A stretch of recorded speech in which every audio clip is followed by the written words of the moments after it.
To understand the infinite potential that summer holds is to experience springs like this, autumns like this, and winters like this. 4 little clusters of months, each strictly defined by their own respective activities. The spring brings gardening, watching blooms, and hosting picnics. In the fall, you can hike through colored leaves, make soup, and read books.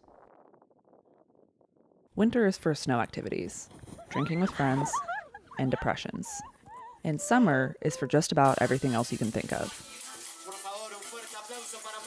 Like learning how to play calypso, or catching up with your mom over coffee. Drinking a cerveza más fina, fireworks. Shopping in Europe with your best friends.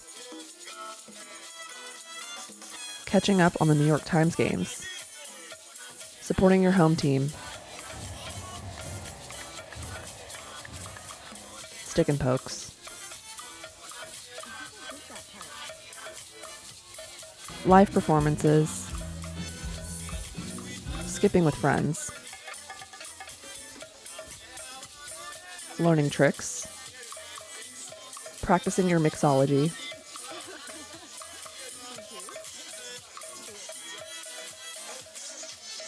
And of course, everything that has to do with water. Like learning how to fish. Watching the sunset.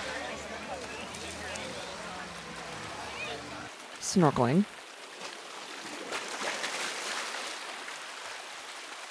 Taking a boat ride with your family.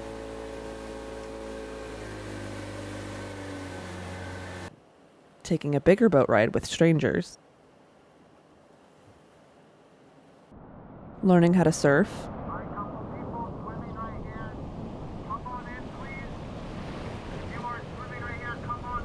And diving in the pool in your favorite bikini. And this is where things start to get a little bit tricky for me. Because as I've come to find out, the wrong bikini has the potential to change your summer for the worse.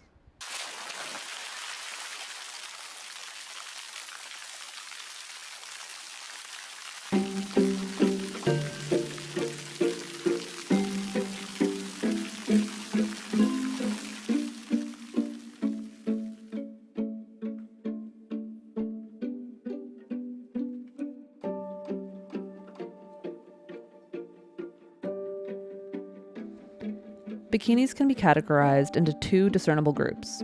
The $20 bikinis, which are easily located, typically sold as a set, and used to gird your loins, and the $200 bikinis,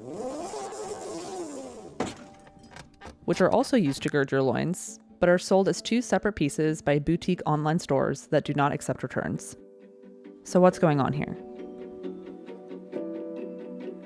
I have found that oftentimes the $200 bikini uses marketing to paint a picture of luxury, like their bikinis are meant to be worn on yachts by tall and skinny models, leading us to believe that purchasing this bikini is the first step towards this picturesque lifestyle, which is completely different than the marketing found surrounding the $20 bikini that tends to include a lot more inclusive marketing in their campaigns.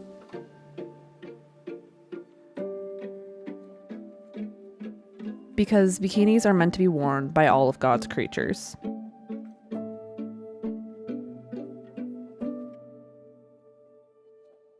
This difference in price and marketing can be confusing because sometimes these bikinis are made in the same exact sweatshop. Moving on. Unfortunately, what I've learned is that a bikini is not a bikini is not a bikini. Let's look at these for example. This first bikini is really cute. It might even have a very unique shape to it, or maybe even some beads or nipple tassels or something. But even though this bikini was advertised as something you can enjoy in water activities in, you have to understand that even a bikini company will lie to you. The further you stray away from the classic bikini designs, the more likely you are to have a boob fly out at the function. although it does serve one very specific purpose, and that is taking hot pictures on the beach. In a world full of bikinis, it is stimulating to see something different, something controversial. The tankini, which I used to have a very strong negative opinion on, has made me realize that the freedom of mobility of the bikini and the security of a one-piece is nothing to lose our heads over. On the contrary, it might be something to celebrate. No more worrying about bits and pieces flying out where they aren't supposed to. And skin cancer on the tummy? Forget about it. But as I've always said, where there's lemonade, there are lemons. And bad tan lines.